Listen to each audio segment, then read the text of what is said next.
Hello, everyone. Welcome to Beyond Life Paranormal Podcast. I'm your host, Russell Reynolds, and we got a good show tonight. My guest had to reschedule for tonight due to some family issues going on, and she will be back on at a later date.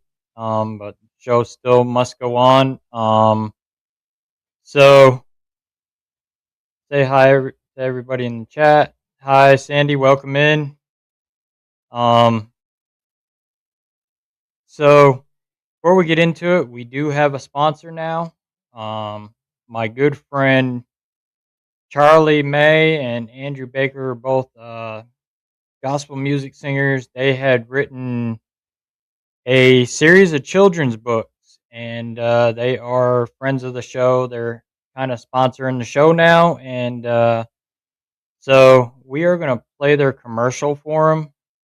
I know you're going to say, "Hey, it's a little different because this is a paranormal podcast," but the children come first too. They're our future out there, so this is for them as well. These books are must have. They're be good for bedtime stories, birthday presents, Christmas presents, the library, schools. So we're gonna go ahead and play the video. At the end of the video, there's a QR code that will take you right to Charlie May's website where the books are listed, and his website is www.themusicnote.net. So be sure to check that out. They are doing an offer on these books also, so all five of them. So plus you get free music downloads also. So hey Jeanette, hey Brilliant, welcome in. Um, so we're gonna go ahead and play the commercial, then plug some events, and then we'll get right into the show.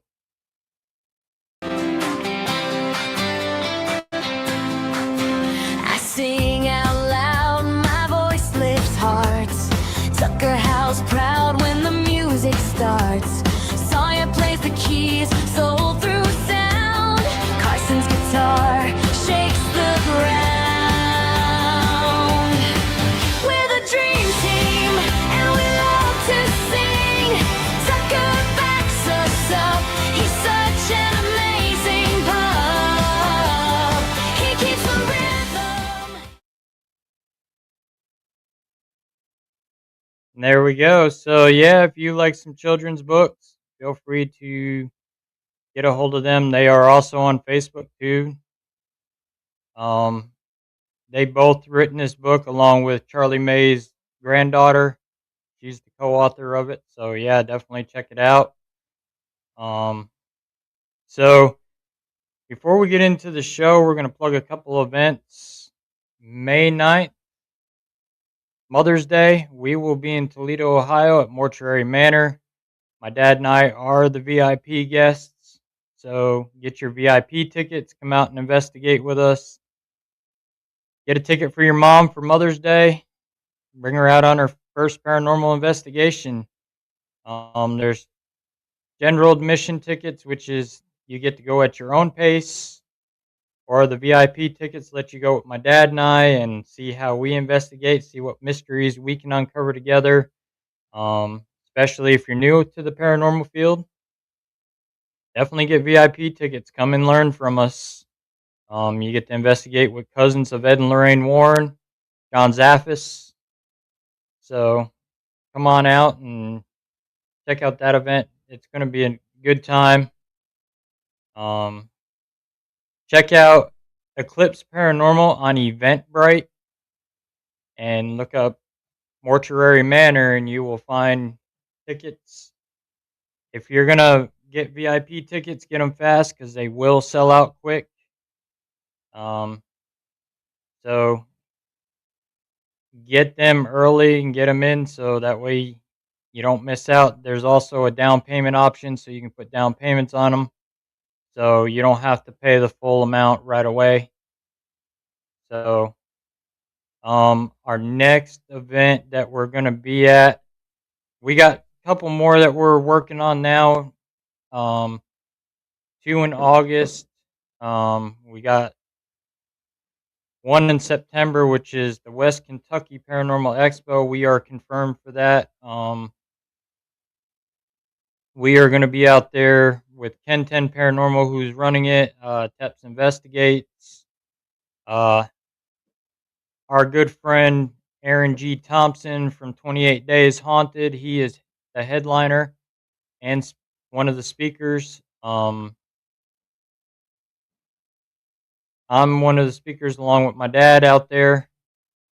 If come on out, listen to us, and if you want to learn about demonology, paranormal investigating for the residential stuff, learn about the Warrens Occult Museum, definitely come on out and talk to us. It's going to be an awesome time. We can't wait. And there's a whole crew of people that are going to be out there. My good friends Outlaw Paranormal will be there. Jen Jacobs, who's running our event May 9th. Hey, Amanda, welcome in. Um,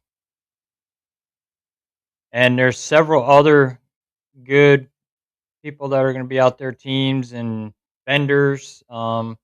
I know my cousin's going to be out there with some stuff too, vending. So make sure you check out her booth.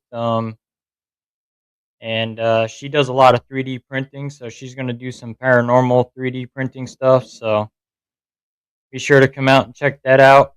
Um, so we're going to go ahead and get into the show. Um, Tonight, we're going to be talking about two topics. Our first topic we are going to talk about is parapsychology, um, which is a big study in the field. If you've watched the TV show Most Haunted with Yvette Fielding and several of the other ones, there was a guy on there, Karen O'Keefe, who was a parapsychologist. And most of the parapsychologists, a lot of them are very skeptical in the paranormal field and what we do because to them there's other explanations like ESP, different psychic phenomenon, and all kinds of stuff and psychological stuff. So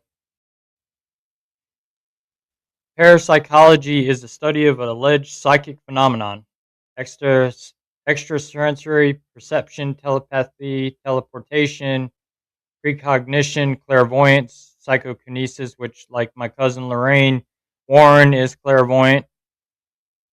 Um, so she can see things. She was able to see things. She can touch things and vision what happened. And telekinesis is also part of that psychotrometry and other paranormal claims. For example, those related to near-death experiences, which is another topic we're talking about tonight. Synchronicity, apparitional experiences, criticized as being a pseudoscience. The majority of the near-death experiences mainstream scientists reject it. Parapsychology has been criticized for continuing investigation despite being unable to prove reproducible evidence for the existence of any psychic phenomenon after more than a century of research. Parapsychology research rarely appears in mainstream scientific journals. A few niche journals publish most papers about parapsychology. Um, Hello, Julia. Welcome in. But parapsychology is actually an interesting field when it comes to that. The general information about parapsychology, parts of the series of alternative medicine, fringe medicine and science, acupressure, acupuncture, alkaline diet, anthroposophic medicine, applied kinesiology for research and enlightenment, and method biological terrain COVID-19 is another. They're saying treatments camel, urine cancer, treatments charcoal cleanse, chiropractic treatments are all classifications of traditional medicine alternative diagnosis paras- in the parapsychology field. Terminology: the term parapsychology was coined in 1889 by philosopher Max Dossier as the German parapsychology. It was adopted by J.B. Rhine in the 1930s as a replacement for the term of physical research to indicate significant shift towards experimental methodology and academic discipline. The terms originate from the Greek meaning alongside the psychology. In parapsychology, PSI is unknown for the factor in extrasensory perception and psychokinesis experiences that is not explained by whom physical or biological mechanisms. The term is derived from PSI, the 23rd letter of the Greek alphabet, and the initial letter of the Greek, mind soul. The term was coined by biologist Bertold Wisner and first used by psychologist Robert Thallus in 1942, an article published in the British Journal of Psychology. Parapsychologists Association divides PSI into two main categories: PSI gamma for extrasensory perception and PSI kappa for psychokinesis. In the popular culture, PSI has become more and more synonymous and extraordinary psychic, mental, and psionic abilities and powers.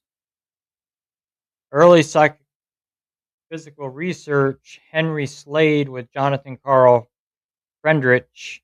In 1853, chemist Robert Hare conducted experiments with mediums and reported positive results. Other researchers, such as Frank Podmore, highlighted flaws in his experiments, such as lack of controls to prevent trickery, and conducted early experiments into table tipping, which you've seen them do table tipping on the show Most Haunted before. They've done the table tipping that dates way back to like the early 1800s. For 5 months in 1853, declared that the experiments a success, being a result of an early experiments in the table tipping. 5 months. For 5 months in 1853, declared the experiments a success, being a result of an eccentric force. Critics noted that the conditions were insufficient to prove trickery. For example, the sitters may have moved the table with their knees, and no experimenter is simultaneously watching above and below the table. The German astrophysicist Jonathan Carl Friedrich tested the medium Henry Slade in 1877. According to Zollner, some of the experiments were successful. However, flaws in the experiments were discovered, and critics have suggested that Slade was a fraud who performed trickery in the experiments. The Society for Psychical Research was founded in London in 1882. Its formation was the first systematic effort to organize scientists and scholars to investigate paranormal phenomenon. Early memberships include philosophers, scholars, scientists, educators, and politicians such as Henry Sedgwick, Arthur Balfour, William Crookes, Rufus Osgood Mason, and Nobel laureate Charles Richet, Henry Bergson, and Lloyd Raleigh, and philosopher C.D. Broad. Areas of the study included telepathy, hypnotism, Ryan box phenomenon, apparitions, hauntings, and physical aspects of spiritualism, such as table tipping, materialization, and apparition. In 1880s, the society investigated apparitional experiences and hallucinations in the same.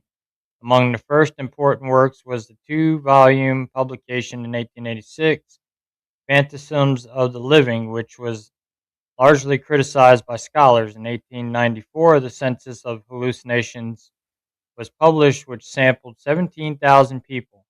Out of these, 1,684 persons admitted to having experienced a hallucination of an apparition.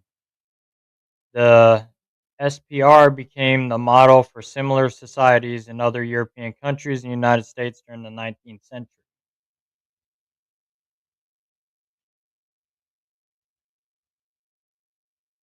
Hello, guys. Welcome in. Barbara, welcome in. Rebecca, welcome in. For you that are just joining us, we're talking about parapsychology and near death experiences tonight, which the parapsychology ties into what I was talking about last weekend with the stone tape theory.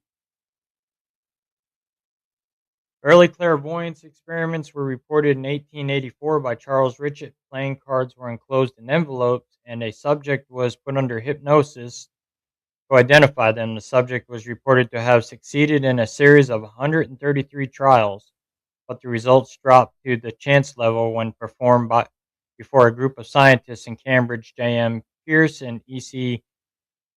Pickering reported a similar experiment in which they tested 36 subjects over 24,384 trials, which did not obtain above chance scores. 1881, Eleanor Sedgwick revealed the fraudulent methods that spirit photographers such as Edward Isidore Boget and Frederick Hudson and William H. Mumler and utilized during the late 19th century. Many fraudulent mediums were exposed by SPR investigators. Largely due to the support of psychologist William James, the American Society for Psychical Research, ASPR, opened its doors in Boston in 1885, moving to New York City in 1905 under the leadership of James H. Heslop. Notable cases investigated by Walter Franklin Prince of the ASPR in the early 20th century included Pierre L.O.A. Keeler and Grant Amherst Mystery and Patience Worth. In the Rhine era, 1911, Stanford University became the first academic institution in the United States to study extrasensory perception (ESP) and psychokinesis in the laboratory setting.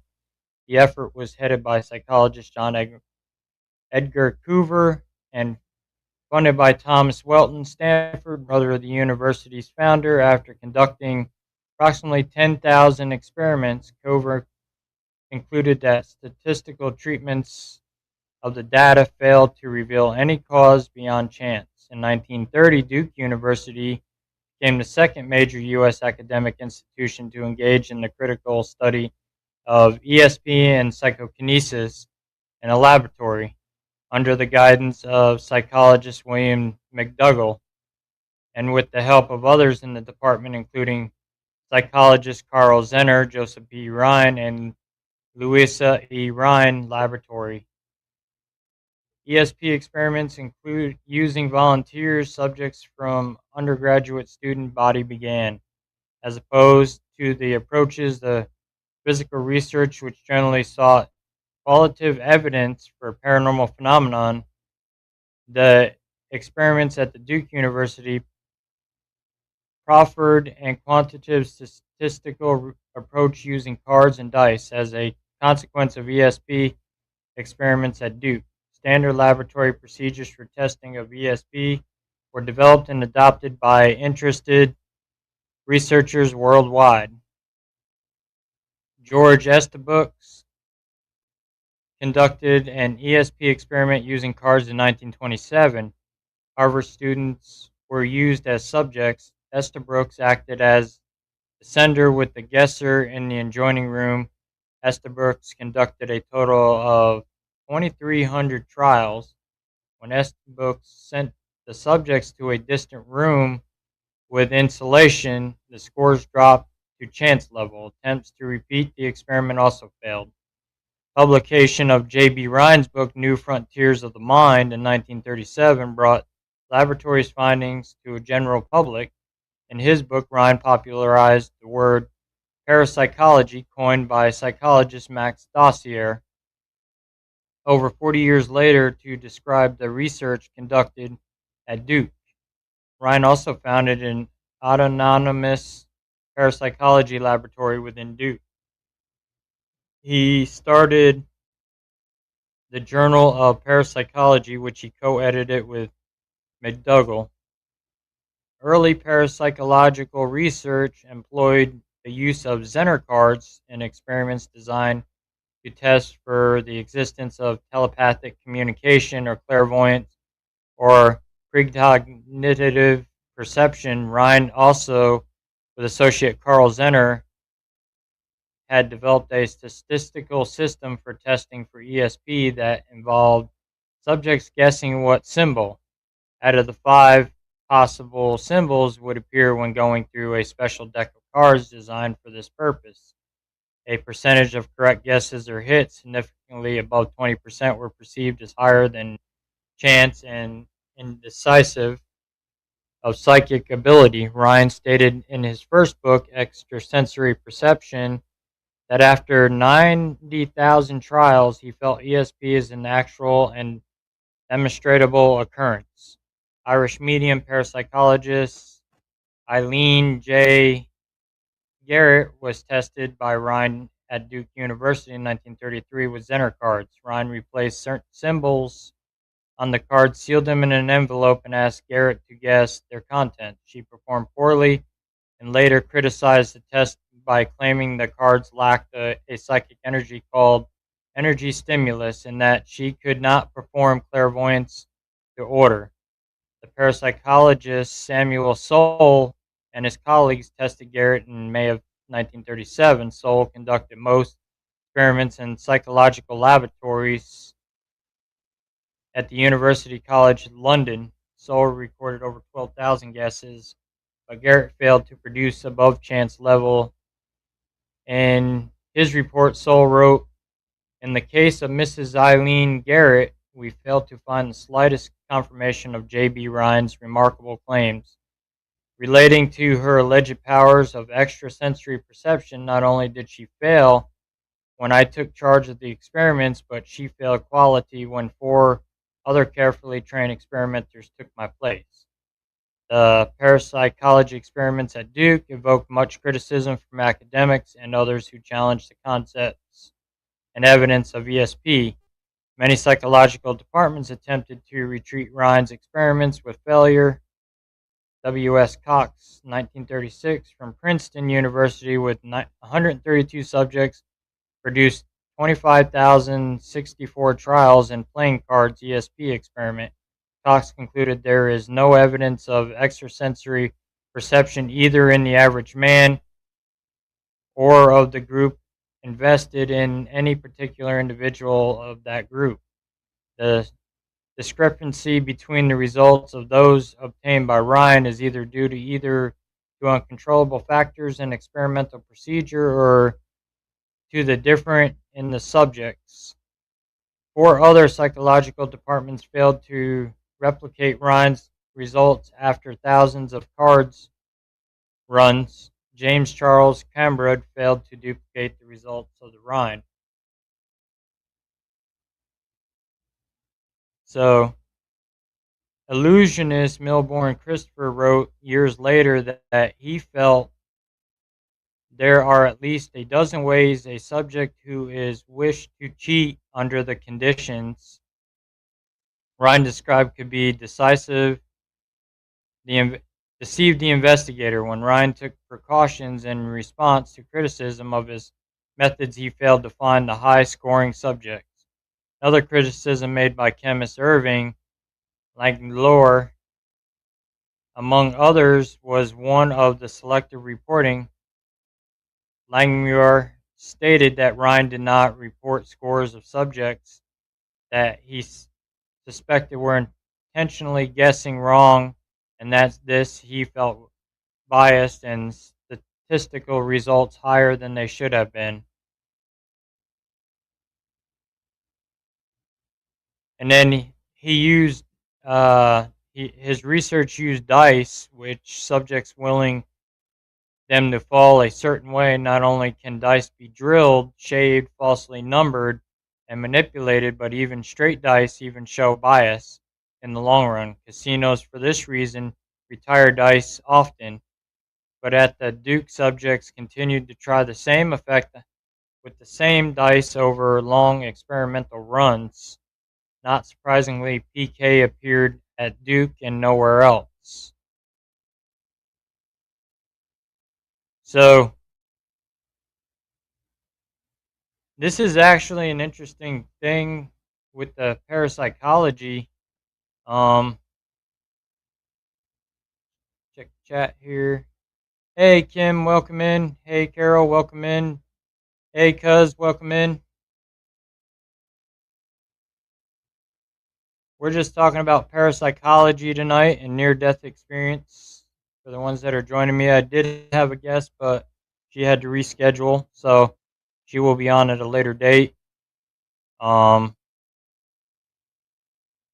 and parapsychology, you see it somewhat in the paranormal field a little bit now, but not as much as it really. I mean, if you look at like the show Most Haunted, they would talk to that parapsychologist Karen O'Keefe. Um, and he would downplay a lot of their experiences that they were having on the show. They would do table tipping on the show, but even there, the cameras weren't showing under the table. Some universities, as of 2007, parapsychology was researched in some 30 countries, and some universities worldwide continue academic parapsychology programs. And I mean, like your kids too, you get that telekinesis with the poltergeist activity because of their hormones and stuff like that, especially teenage girls. We deal with a lot of that in the paranormal with residential with teenage girls because of that. Their the body's going through change and stuff like that, and they're getting more built up. Even with males, with their testosterone is starting to build, so they get that uh, stuff with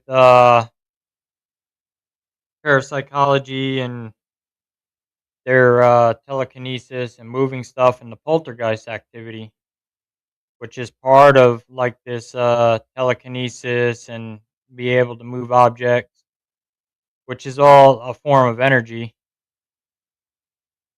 Um, like telepathy transfers of information of thoughts or feelings between individuals by means of other than five classical senses. Precognition, perception of information about future places or events before they occur.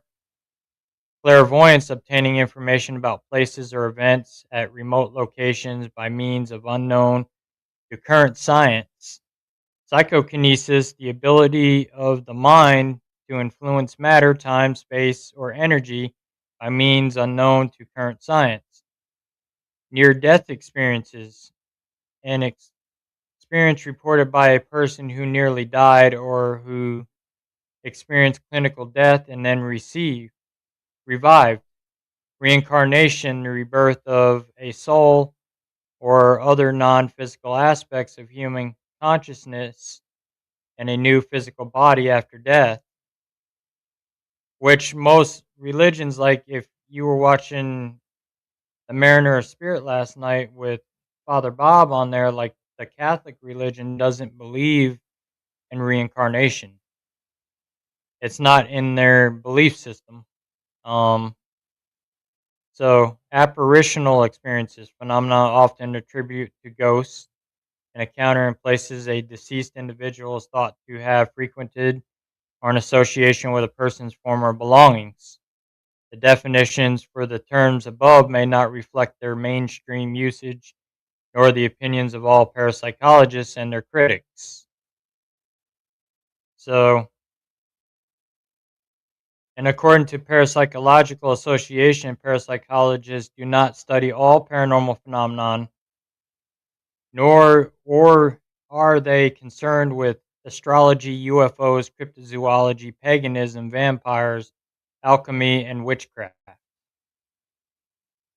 So they don't. Parapsychology doesn't study that aspect of the field either, which most of your researchers of UFOs and the cryptids, they are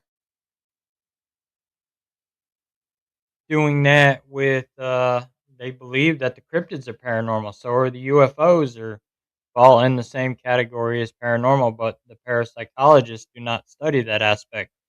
They just study psychics and telekinesis and stuff like that, the stone tape theory.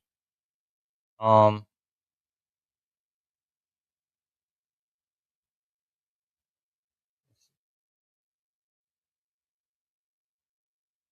oh, awesome, Julia. Yeah, we're going to be talking about near death. That's the next topic after parapsychology. Do you think that people doing remote viewing yields better results? Sometimes and sometimes not. For like me, with my abilities, I rather be at the location than doing it remote because I rather be there in the raw part of the energy where you can feel it more than being behind like a screen trying to pick up on stuff at a location. So for us, it's more being at that location than doing it. Um, and then our next topic, we are going to talk about NDEs. And this was a picture that somebody had drawn way back then of what they saw when they had their near death experience. That you go into the darkness and then you see a light. You see like a tunnel with a light in it, which is your way to heaven. And then when it's not your time, you're revived back to your body again. Now, my dad and I both had NDEs. Um, my NDE happened when I was 12 years old. I was sick with the flu and I was running a dangerous fever. We had just sat down to eat dinner and I felt like I was going to vomit. So I got up to head to the bathroom and the only thing I remember was waking up on the floor. I don't remember anything else. And my dad told me that my mom was giving me CPR, that I had passed away. But I wasn't gone for too long. I do remember seeing the darkness, but that's all I did see because I was brought back quick. And when I woke up, I was laying on my back. I remember going down face first and ripping the door handle off the closet in the hallway because we lived in a trailer, and I split my chin open. I woke up with a towel pressed against my chin. Spent 5 days in the hospital, and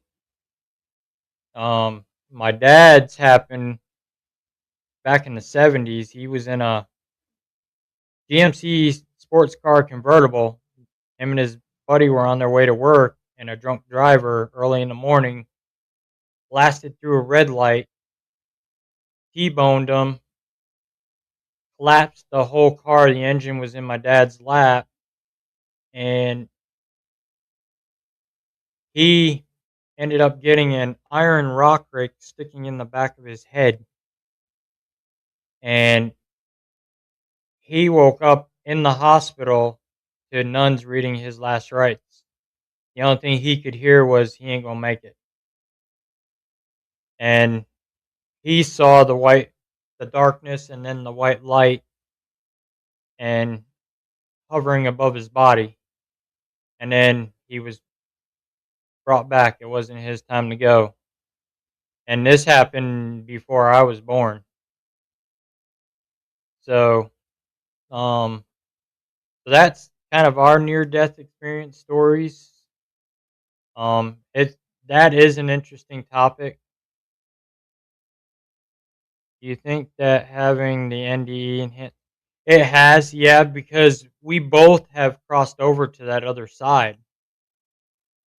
So that kind of enhances it when you die and you're brought back.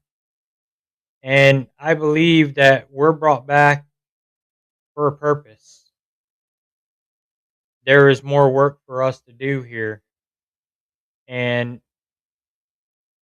for like my dad and I, we were brought back to help people in the paranormal. And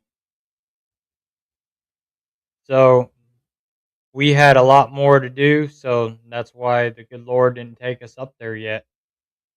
And that's what we continue to do. We continue to help people, and even with abilities, we work with them too. And because it is a scary feeling when you're outside of your body and you're looking over your body and you're headed up towards that light, and then you're not ready to go yet, and you're sent back into your body because your mind is the last thing that goes, and your hearing, even though your heart is stopped, your brain is still going yet before it runs out of oxygen and blood. So your hearing is still there, your brain activity is still there, and so that's even like when my mom passed away of cancer back in 2018. She when she passed away and we got back, we went to go get her dogs when I got the phone call, and hospice was here with her, and we got back, and only my dad and I seen this, and this was our sign because plus with our abilities as well, she went like this with her toes, and that was her way of saying goodbye to us.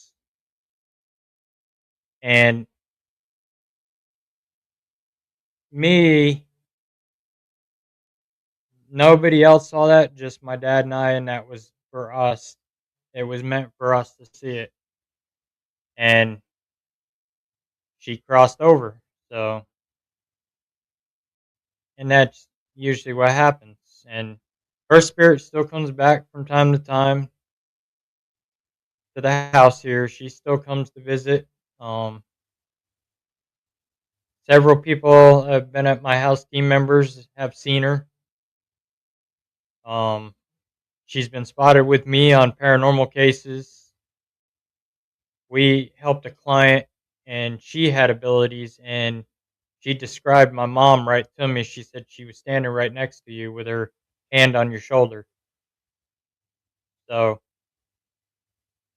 um, so family members do come back, but we're gonna go ahead and get into the topic of near-death experiences. Um, they say it's like an automatic light, dark. I was in labor for 43 and a half hours. The doctors decided to give me an emergency C-section.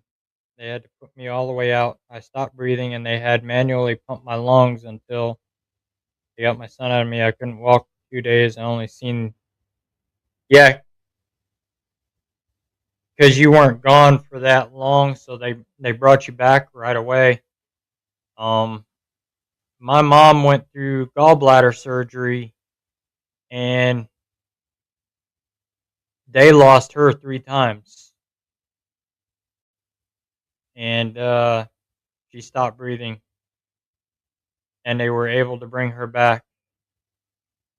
With you and your dad having an NDE experience, and both of you came back, you are both definitely helping families at some of the hardest moments of their lives. God bless you and your dad. Thank you, Carol. We appreciate that. And that's what we're in it for. We're in it to help people. We're not in it for the fame, the money, the fortune. I mean, yeah, all that's nice, and but our true passion is to help families, just like Ed and Lorraine did, and John Zaffis and everybody. We're just in it to help people. We're not in it for any of that. I mean, yeah, we're well known and we've got the mainstream celebrity status, but that's not what we're about.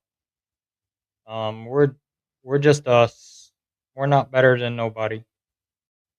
But and we're going to continue to do that. We're going to continue to help families educate, teach.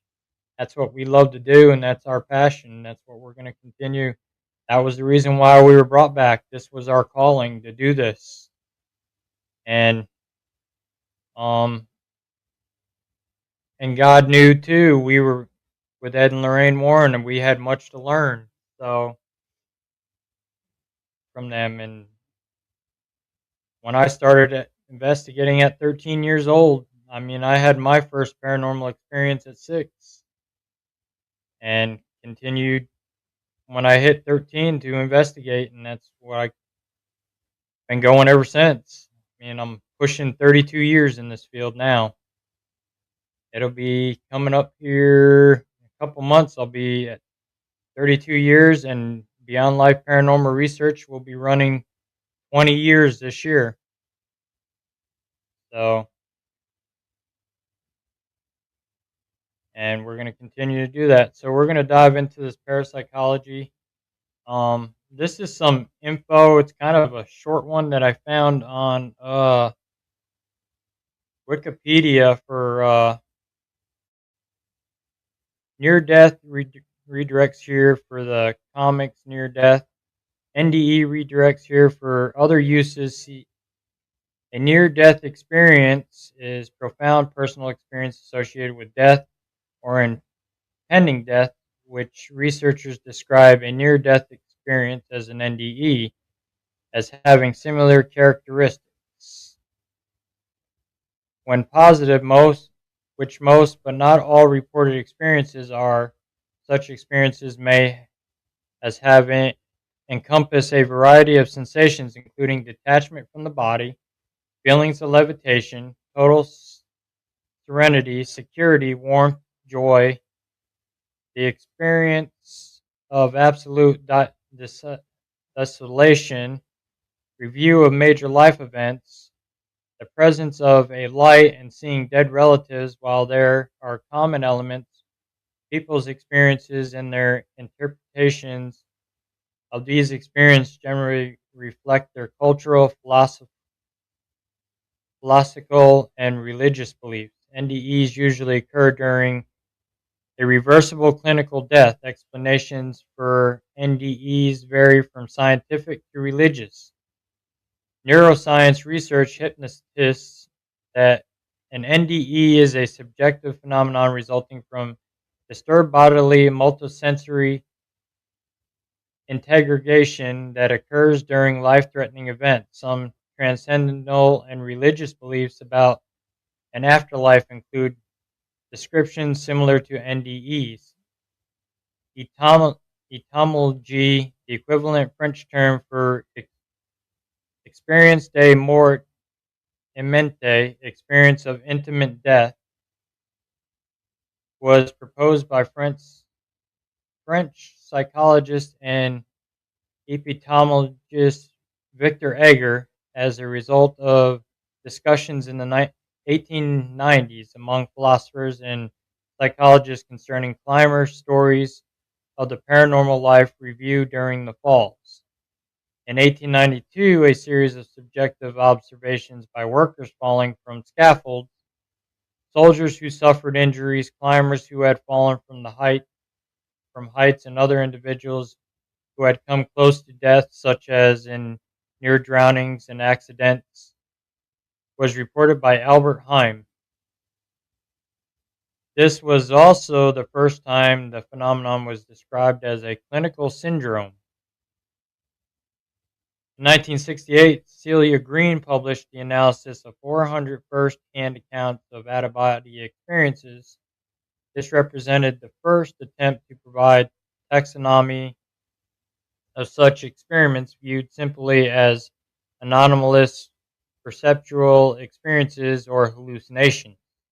1969, Swiss American psychiatrist and pioneer in near death studies Elizabeth Kubler Ross published her well known book on death and dying, what the dying have to teach doctors, nurses, clergy, and their own families. The term near death experience was used by John C. Lilly in 1972.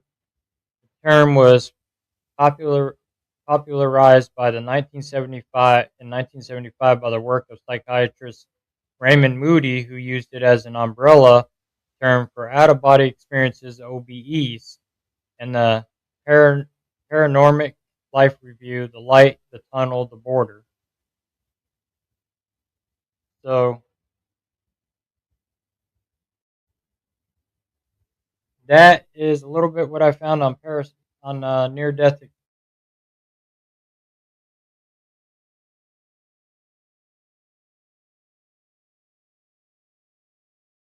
It's interesting when it comes to that with the NDEs. Sorry about that. I'm having equipment issues. So, but yeah, when you go out of your body like that, it's a strange feeling when you're having experience. It's a little different, um, especially for like me when all I saw was dark and I didn't see the light because I wasn't gone that long to see the light because I was brought back by CPR by my mom. Um, but and I mean, but my dad he did see the light.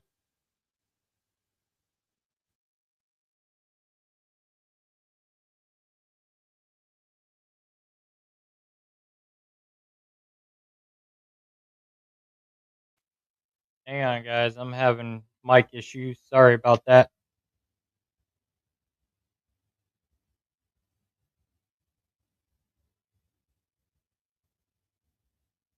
I don't know why it's doing that. Probably I'm talking about this stuff. But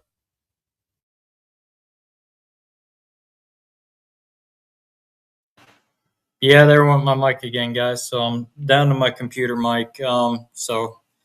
But yeah, it's an interesting field to study near death experience. There's a guy that we were at a Paracon last September, Bordertown Paracon. There was a guy who's doing a lot of studies on NDEs, which I'm going to try to get him on the show and we'll talk about that as well with the NDEs. So it's parapsychology. I thought about going into it and studying it some, because it is interesting. Because I mean, we do deal with. You figure going out and investigating the paranormal, especially like residential, we are dealing with some of that stuff, the telekinesis and people with NDEs, the poltergeist activity, with that stuff, and especially with the kids, the teenagers, and stuff like that, and they're dealing with that sort of stuff too. So, um, and I don't know if you guys ever seen. You remember Friday the 13th Part 6, where the girl had that, where she could use her mind to light matches, and the doctor was testing her to light matches, and she her dad was on the dock, and she got angry at her dad, and she was able to use her mind to wreck the dock, and he fell into the water and was never seen again. In the movie, she was able to use her mind and wrap Jason up in a wire or make there was a chandelier, make it smash them in the face and stuff like that. So that's similar what they're talking about with telekinesis is stuff like that, be able to move objects. Um, I've heard a few theories like they would use them, see if people could take their telekinesis powers and bend spoons, and then ESP transmitting thoughts to each other's minds to see what each other's thinking, um, which is pretty interesting. If you're connected with a person, you can be able to do that. But I could see also where they're talking about the trickery when it comes to that stuff, because look at your magicians when they do their premonition tricks and stuff on pieces of paper and stuff like that. They act like ESP and stuff like that. That and they have it all rigged up to mess with somebody's mind. So, I mean, I could see why some of their tests were inconclusive when it came to some of that. Um, so, if you guys have any questions, feel free to post them up in the chat. Um, and I mean, like our abilities, my dad and I we're both clairvoyant, like Lorraine is. I mean, we can physically see stuff like that. I mean, we can physically see physical human being spirit, and to us, they look just as plain as day. Especially like me, I can see them, I can hear them. I do it at work all the time because the place I work at is haunted, and the one lady will feel a cold on her back, and there's this man that likes to mess with her, and I described him, and they got him on picture, and he'll stand there behind her and he'll put his hands on her shoulders to freeze her out, and he does it all the time to her, and so it gets funny too, because I'll tell her, "Yep, he's right there beside you," because I'll see him. Your darker ones, we can see him too, as well. Even though they try to disguise, we can definitely tell when it's not a living person at one time. Um, so, but yeah, just to recap for anybody who just tuned in, we talked about parapsychology and near-death experiences. Um, so,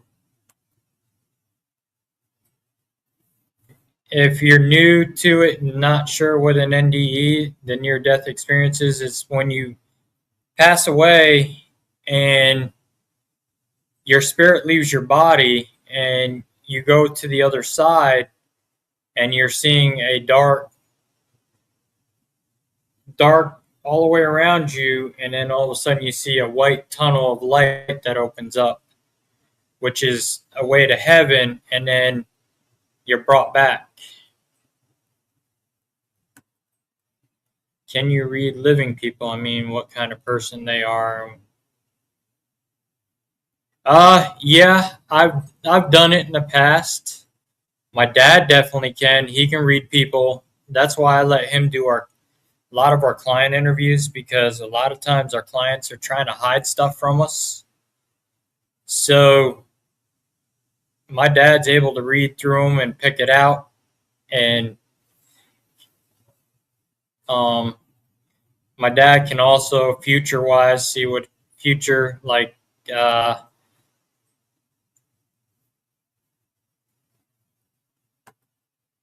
Yeah, I think it has something to do also with DNA together, being twins, because they were born same time. and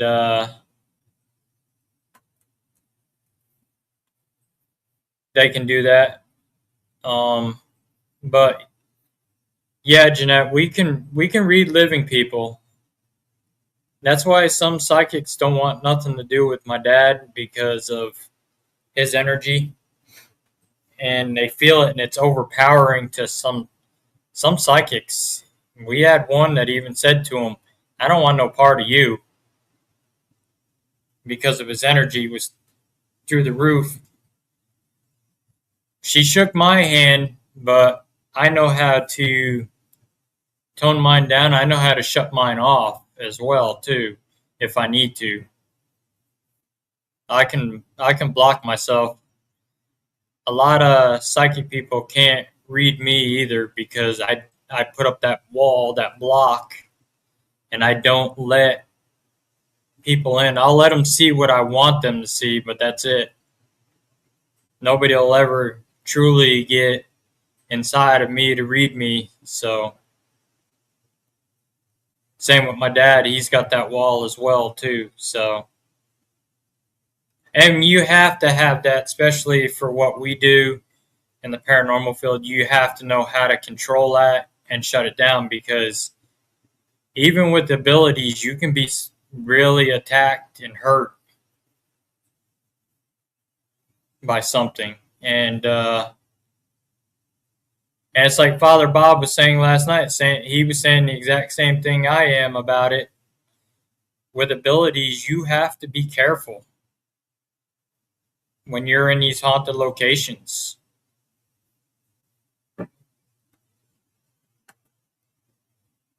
When I meet you guys, I'll stay open. I shut mine down too. Yeah. See, I have to, especially on an investigation, because with me being the head one, the team lead, I have to stay kind of closed off so I'm not drained because I'm there to protect my team also and from getting hurt. And so I'll use them a little bit and then I'll shut them back off. Um, but that's even like my cousin's farmhouse. When we were there, we were setting up cameras, and the house is falling down. So we set up cameras around the outside overlooking the whole house. And I had stopped and was staring up at the third floor window. And he comes over to me. He goes, "You see something over there, up there?" I said, "Yeah, there's a woman standing there looking at us. She's wearing a white 1800s period dress. And she's just standing there looking out the window at us, trying to figure out what we're doing. She's not saying nothing." So he took a picture, and she showed up in his picture.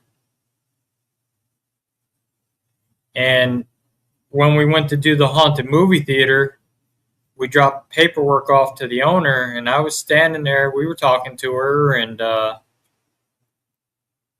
was watching behind her.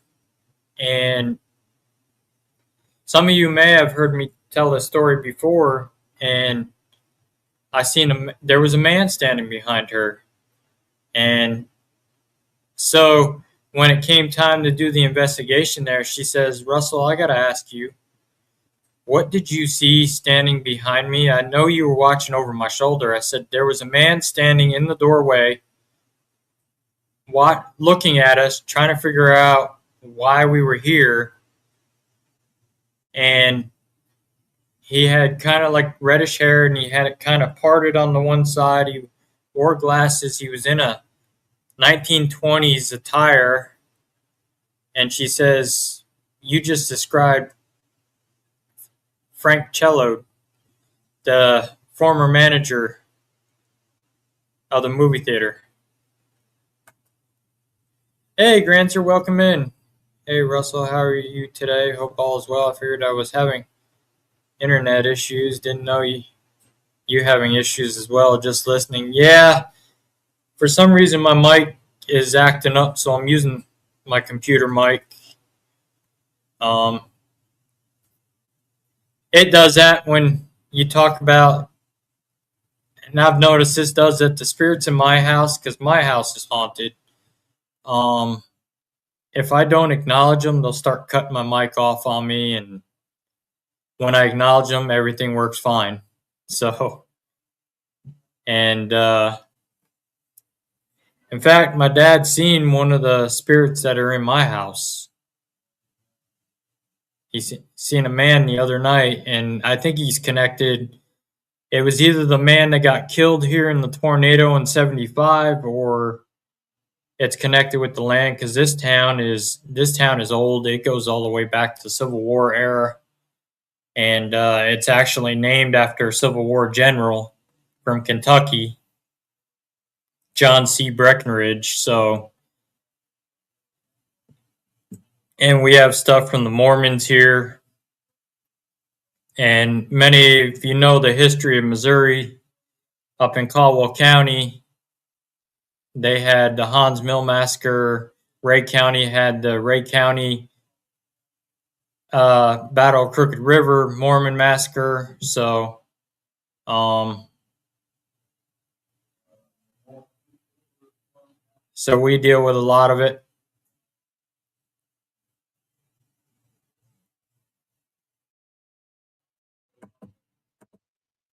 Yes, you definitely have an act. Yeah, I mean, Kara, we've been on video chats, and she's seen stuff roaming around my home. So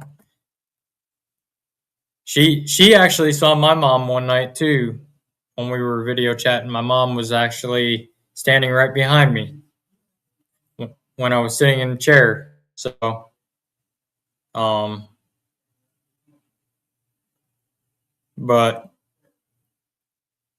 and I mean, here they don't bother us. They just roam about the house freely. So far we've had nothing bad. The first time we had, I'll cleanse this whole place out. So, but they don't bother us. We don't bother them. They just do their own thing. I mean, they don't throw anything or knock things off, or once in a while you'll see them, and that's about it. I've set up cameras in my house before. I know people say, "Oh, don't investigate your own house." Well, sometimes you get curious and you want to see what's in your house, which I have. I've set up a camera in my living room one night, a full spectrum camera, and caught a big round light anomaly come out of my mom's urn and about 3 o'clock in the morning go to the kitchen. And then you see it come back and it heads right down the hallway right to the bedroom. And that was her routine. She would get up at 3 o'clock in the morning, have her coffee, and then she'd go back to bed. And that was her routine every morning. My mom was always up with the chickens. I always got her with that. I always say to her, "You're always up with the chickens. Half time you're up before the chickens even start crowing." So that was a little joke I always had with my mom. And even my grandmother, when she passed away in 2010 of cancer at her home, she hung around for a while.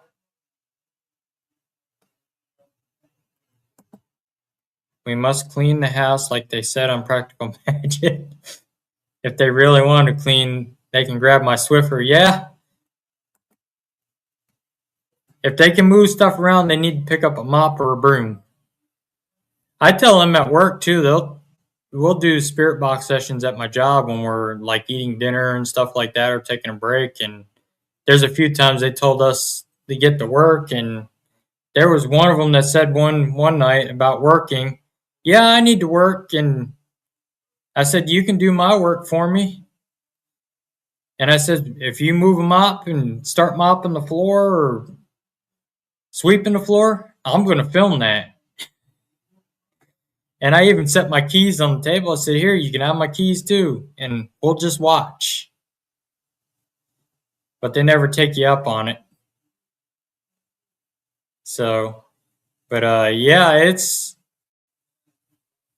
this whole town I live in is all haunted. The school in the town here is haunted. I mean, I can tell you stories I worked there for 5 years, and I mean, I've got endless stories of stuff I've experienced being up there by myself. And I mean, I've been up there all hours of the night. We've investigated the place, I think 3 times we've investigated that place. And I mean, it's got its residual, it's got its intelligent stuff too. Right? When a problem comes along, they can swift it good. Yeah. And I mean, one night I was up there during the summer waxing floors.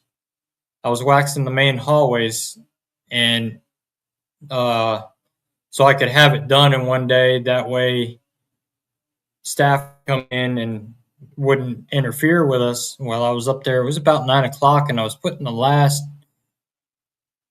coat of wax on the floor, and I'm up on the second floor commons area hallway, and I see this black figure past the main hallway gate downstairs. Well,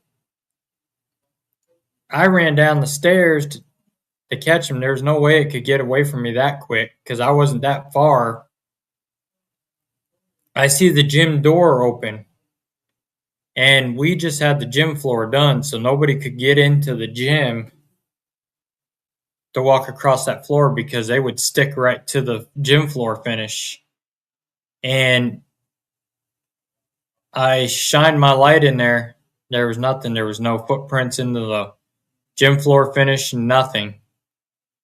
So I went back to work, kept waxing, started waxing the main hallway, and I got near the trophy case, and I hear something knock on the trophy case at me, and I said to him, "Okay, knock it off. You got my attention. I already seen you, so let me work." And then I didn't hear another peep out of it. But there was times I've been up there by myself, and I'd hear our kitchen staff get their voice, and nobody was supposed to be in the school but me. We were closed due to illness, and that was when COVID was running rampant. And I was up there disinfecting the building, airing it out because I had set off these disinfectant sprays in there, and I hear the voices of our cooks, and so I go downstairs to go tell them, "Hey, you can't be in here because I'm trying to air this building out. Kitchen's locked up tight." So I went up and reviewed the security cameras. Nobody came in the door. Nobody pulled in the parking lot. I couldn't debunk it. I couldn't explain it. I wish the former owner of my home would do the dishes because she likes to hang around the candy, right? Hey, Linda, welcome in. Yeah, she had a family emergency tonight, so she couldn't be on. So she's going to be on at a later date. So prayers to her and her family. I hope everything turns out okay. But another time I was up there by myself, and I was disinfecting the building again, and none of the teachers should have been in the building. And I heard what sounded our kindergarten teacher at the time on her cell phone in the main hallway. And I went downstairs to run her out. There was nobody. Watched security cameras again. Nobody came in. Nobody went out. Nobody came in the parking lot. So that place is interesting. It was built in 1909. There was a building there, a school there in the 1800s, but it had burnt down, and they rebuilt that one in 1909. And it's been remodeled. The gym used to be in the basement and stuff like that. When we investigated it, my dad actually watched a figure on camera on the third floor. We were sitting in the hallway on the third floor doing a spirit box session, and he seen a figure on the DVR camera standing over me. which I had already started working there already. Did you ever see a dark figure? Oh yeah, I've seen dark figures on cameras. I've caught them on night vision before. We use kind of like the grayish night vision. We don't use the green night vision, but yeah, we've seen them. If you go look up Ken 10 Paranormal on YouTube, the Return to the Glen House, fast forward to the end, you will see a dark figure on camera. When we were doing a cleansing to get rid of some dark there that was brought in there by another team. They were playing with a Ouija board in there, which wasn't allowed in this location, and they put something dark in there, so we got rid of it, and you can actually see it on camera run right behind me. I have a cooking ghost friend named Tabathia around me at times. She would love to cook with your spirits. I usually smell her cinnamon. Oh, cool. But and then when we investigated that school too on our DVR camera, we actually captured the staff bathroom on the south end. Now, mind you, the south end of the building was built in the 1990s. So the bathroom door, we had it fully shut, and it's a metal door. And we had a DVR camera in the gym that was pointing at that doorway to the gym so it could see further out into that hallway. Well, we see fingers like this from the inside of the door pulling the door open from the inside of the restroom. And you never did see the figure, just the fingers coming through the outside of the door, pulling the door open.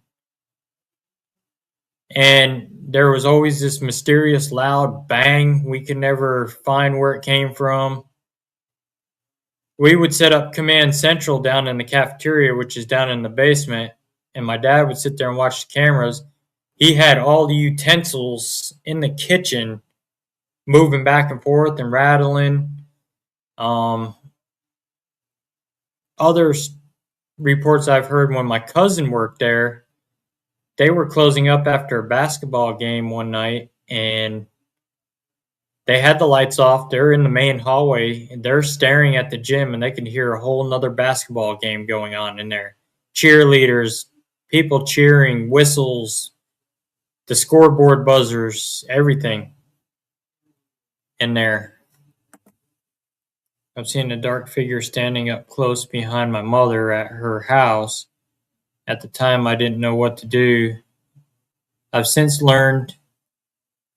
Yeah, I mean, dark figures, they're one of the misunderstood entities in the paranormal because some are interpreted evil and others aren't.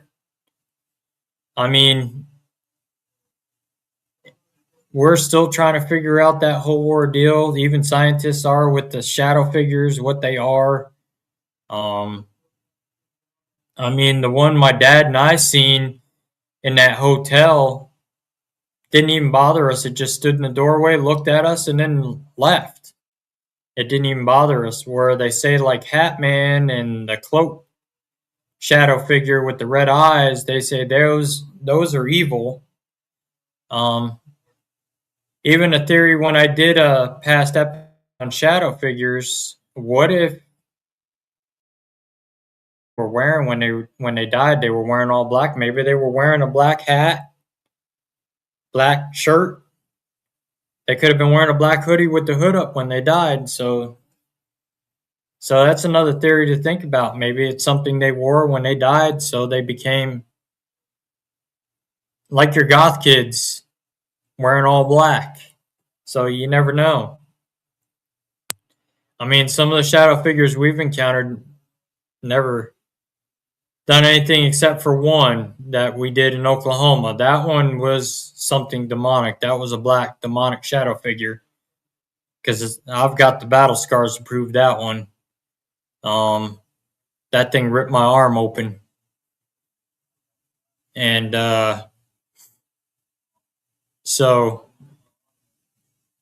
but yeah, there a lot of them are misunderstood. I mean, there's like that one I seen in the school. I'm not the only one that saw it. My old boss, his wife saw it one night. I saw it one morning about 7 o'clock in the morning, standing on the second floor stairwell, looking across the gym at me.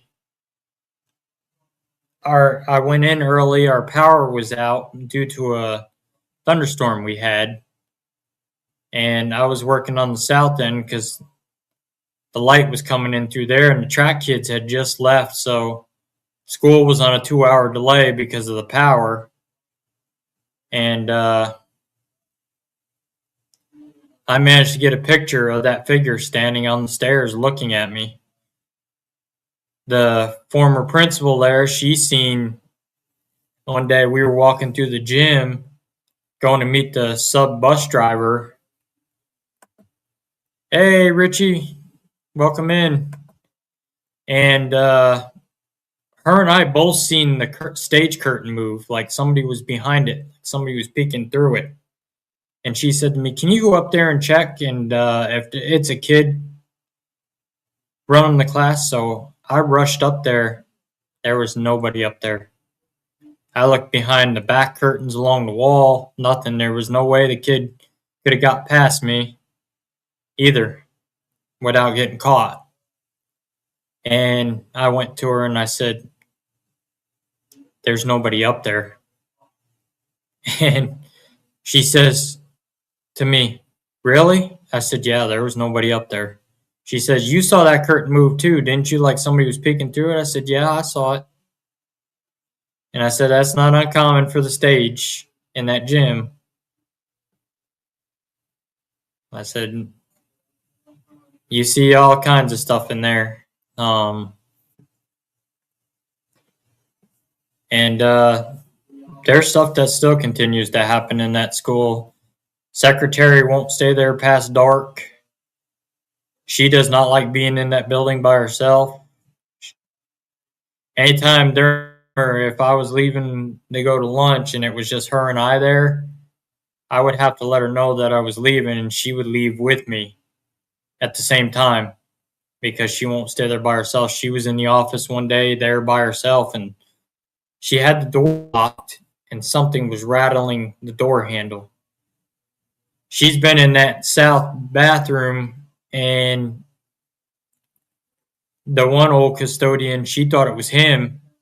He was up in the office with the superintendent, and it was mocking his voice.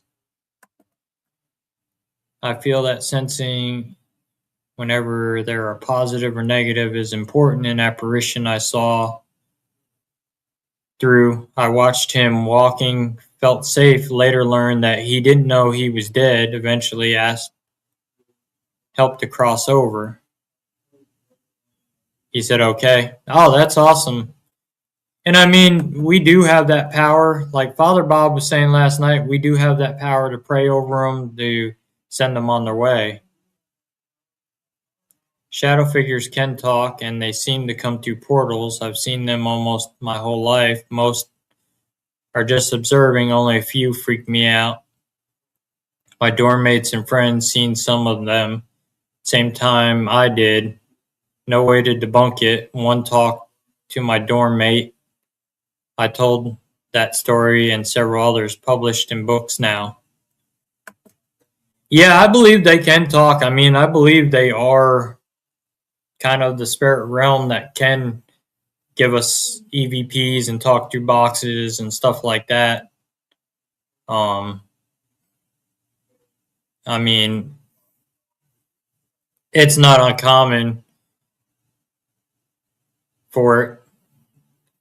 I mean, I like catching them. The camera I like catching them on better than night vision is the full spectrum camera, which is the ultraviolet camera. That's the best to catch them. Yeah, Richie's got an awesome picture of a old brothel that he went to, and he's got some figures inside the windows. I've actually seen the picture, and you can see the figures in the windows. That picture he's got is crazy, and leave it to a redneck pimp to be in a whorehouse. If you guys get a chance, check out my buddy Richie's podcast too. He's got a good podcast, and he dives into some mysteries too. He did a paranormal episode also. I was a guest on there. Um, it's called The King's Court on YouTube, and it's on Wednesday nights. Check it out. It's a pretty good podcast. I was on there one night. We were talking about a phoenix and the other one that rises from the phoenix that rises from the ashes and stuff like that. The Thunderbirds and stuff like that. The mysteries of them. Yeah, the windows in this picture. This house is kind of looks like an abandoned house with no windows busted out. So there's no glass to reflect anything on it. And yeah, he's got some spirits in the windows, and I pointed out a couple that he didn't even see in the windows there too. And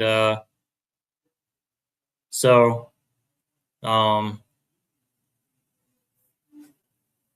but about 9:30 we're gonna wrap up. My dad and I, we're gonna do another one tomorrow, so tune in tomorrow. My dad and I are both gonna be on together.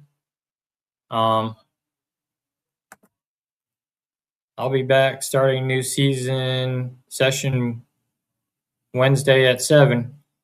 Awesome. Yeah, definitely check out the King's Court Wednesday at 7 and check out his podcast. And he dives into a lot of the mysteries, the missing persons, and stuff like that. Richie's also a comedian, stand-up comedian for the military and the veterans. So definitely check out his podcast. And he plays some of these funny videos. It's hilarious at some of the stuff he plays. So yeah, definitely check out his podcast as well. Thanks, Carol. Carol, I'm serious. You need to start your own podcast. You did an awesome job last night questioning us and Father Bob last night. So again, for you that tuned in late, we do have a sponsor now. What is the high pitch ringing you get that to translate to understand if spirit's trying to talk? Oh, I forget the name of it. You're welcome, Carol.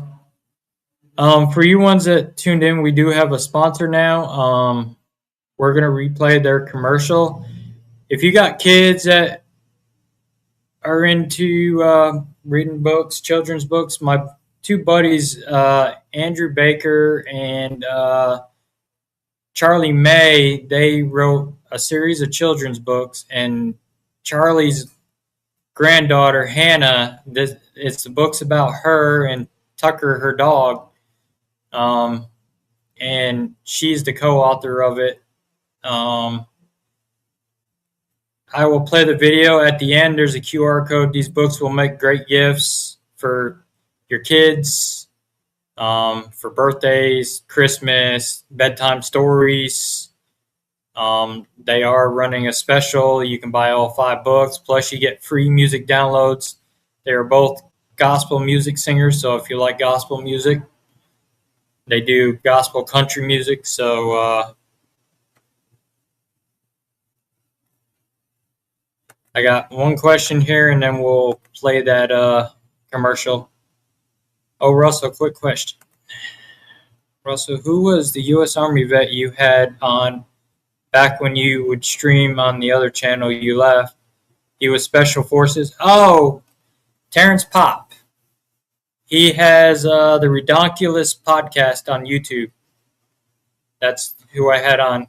Very awesome guy. Especially got to tell us about his time over in Iraq with some of the paranormal stuff he experienced. Gates around the spine that have some static. They aren't open. So I remember YouTube kept shutting him down, but I think that is when he would go political. That is why, yeah.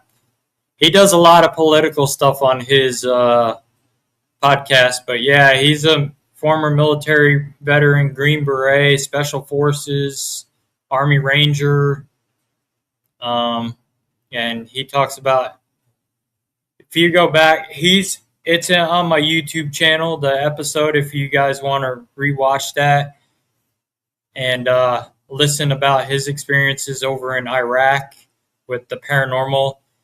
He was in that based in Saddam Hussein's prison that the U.S. military took over and converted into a military base. And that's where Saddam Hussein would take his high political American prisoners and torture them. And he was telling me stories about, they had a little kid come running through there one night. Where his bunk was where the acid vat, where they would put the bodies into the acid and stuff like that.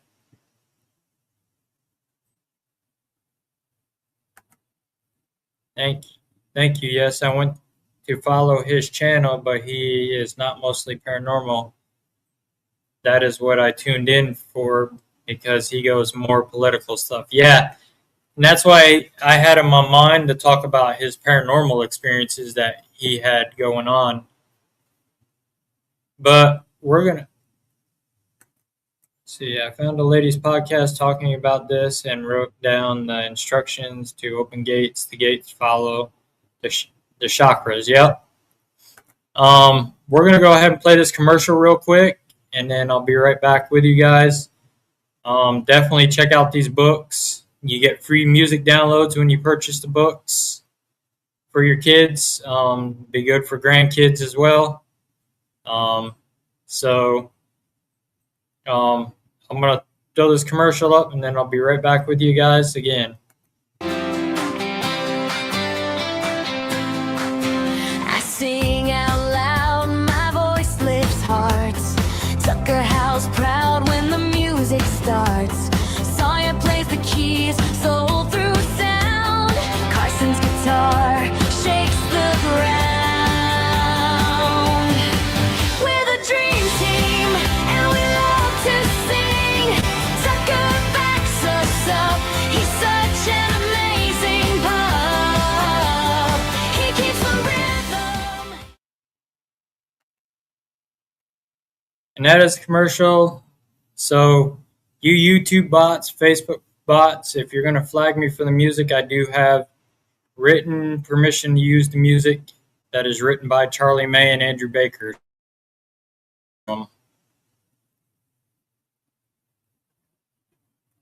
Definitely check out those books. I made the video for the commercial for them. Yeah, Carol, we'll see you tomorrow night with my dad and I. Yeah, Granzer, YouTube, go into the album that says podcasts. It should be in there. It's when I was still on Supernatural Inc. I moved all my Supernatural Inc. podcasts over to my YouTube channel when I left. So I went to look up his channel after you interviewed with him, but it was like 90% political, so I just subbed. Wanted to see if it changed gear. No, I don't think he's really much paranormal. He's more of the political type. Russell, like you, I would hope Terrence Pop would go get interviewed by Brent Thomas on his channel, Paranormal Portal. Yeah, I mean, I am booked for quite a few podcasts this year. I know we're booked all the way up to June for podcasts. March 27th, my dad and I will be a guest on one together.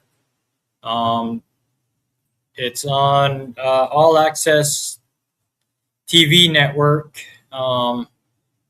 It's the External EX Paranormal Wolfpack Paranormal podcast. We're on that one. I'm scheduling another one and another one here in March also. And then I'm on one in, I believe, April, May, all the way to June. We are getting booked for several Paracons. In September, we are booked for West Kentucky Paranormal Expo. That is confirmed. Aaron G. Thompson from 28 Days Haunted will be the headliner this year. Awesome guy. He's also on my YouTube channel. I interviewed him on the show as well. Him and I actually got to meet face to face for the first time last year at Rock Island and got to actually talk. I'm one of the guest speakers with my dad there, so as well. There's several that are going to be there. Outlaw Paranormal, who are good friends of ours. Rachel DeMarco, Jen Jacobs, another friend of ours. And then Teps Investigates. Josh Morris, he's going to be there as well. He's a good friend of ours as well. And then several of the others. I know we are getting booked in August for Bordertown Paracon also. We're waiting to hear on Kansas City Paracon about being booked for that. I know October we're booked for Legends and Squatches in Indiana as well. We'll be there with our good friend, the Gnome, Brandon Cooper. And so come on out to that one. That one's going to be a good one.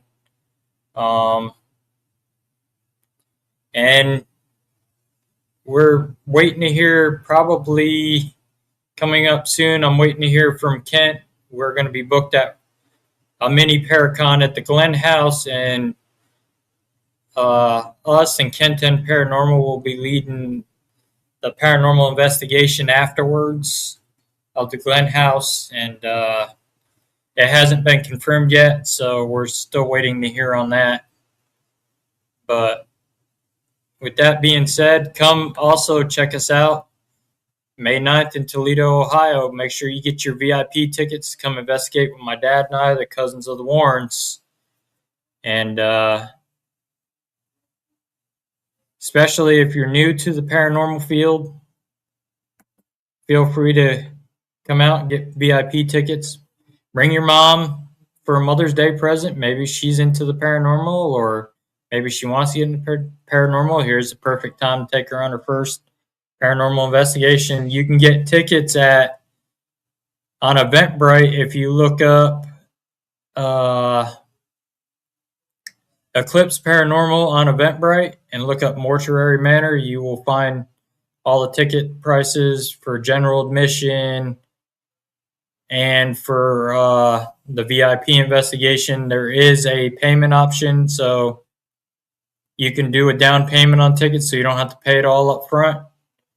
And we hope to see you all there. It's going to be a fun investigation. I know Jeanette's coming. And we're also going to be at Missouri State Penitentiary in June. We're going to go to the Get Haunted event out there they're doing this year, and we got some friends coming out, so we're going to investigate with. And yeah, Linda, yeah, he's confirmed for that too as well. Brandon is with us, so we're going to be out there as well. And there's quite a few big names that are going to be out there. Because I noticed Brandon's starting to dive into the Bigfoot stuff, and I'm starting to dive into it a little bit, especially after our Bigfoot experience in going to Gettysburg. So that was an interesting one. So, well, we're gonna go ahead and get ready to wrap up for the night. Like I said, my dad and I will be on tomorrow night.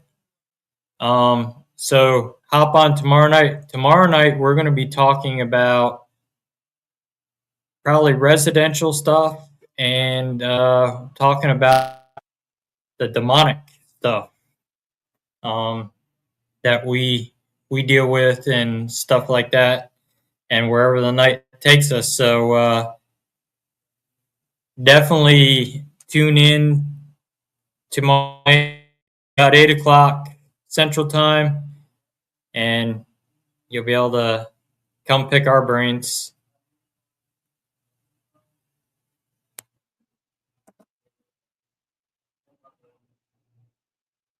All right, Richie, I'll check it. But yeah, we'll be on tomorrow night definitely to talk with you guys.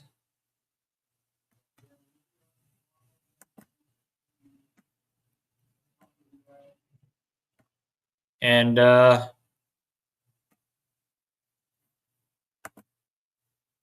awesome. Thanks for sending them over, Richie. I'll pop them on the screen here. I'm going to download them right now, and everybody will be able to see.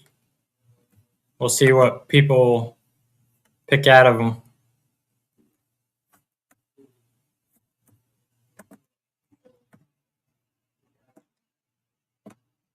Yeah, Granzer, I'll be live here. We'll be live here tomorrow. You'll actually get to see my dad for the first time on a podcast with me. We're gonna try to start doing some more together. I'm gonna try to get him on as well.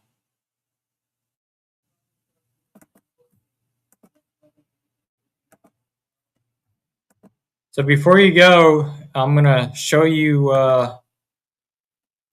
Richie's pictures. This was a old brothel that they checked out, and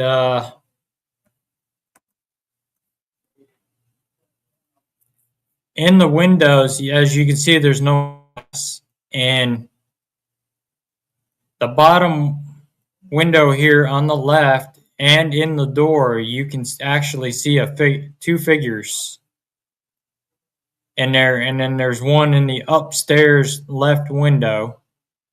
This was when Richie was in Oregon, and this is an old former brothel, and as you can see now, it's been long since abandoned. This is the other side view. If you look bottom left window, there is another figure standing there.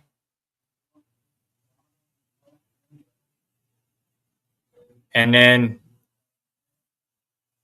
up where you see all the beams up towards the top up there, there's also one up in there looking out, which looks like it might have been an attic at one time. And that's what he actually caught broad daylight. So see, you don't really have to paranormal investigate in the dark. If you got like something like that in a dark area, you can capture them to show up. Even though they're made of light, that light passes through them, you could still capture something. So Tech had a lot of activities. Yeah, they had a lot of activity going on there, and now Paranormal Portal is on. Oh man, I think you may stream the same time Duke Sullivan, aka World Bigfoot Central, is on. That is his normal time. Yeah, we'll probably be on about 8, but we're gonna go ahead and get ready to wrap up. And so remember, if you're being bullied in the paranormal field, you do have a voice. Nobody's better than anybody in this field. And thanks, Misty. My friend Richie, he caught those when he was in Oregon. It's an old brothel. And so, with that being said, nobody's better than anybody in this field. We're all after the same common goals to prove the existence of life after death. So, with that being said, everybody have a good night. God bless, and we will see you all tomorrow night, same time, same channel. Everybody have a good night. Stay safe out there if you're investigating tonight. And we will see you tomorrow night with my dad and I. Have a good night, everyone.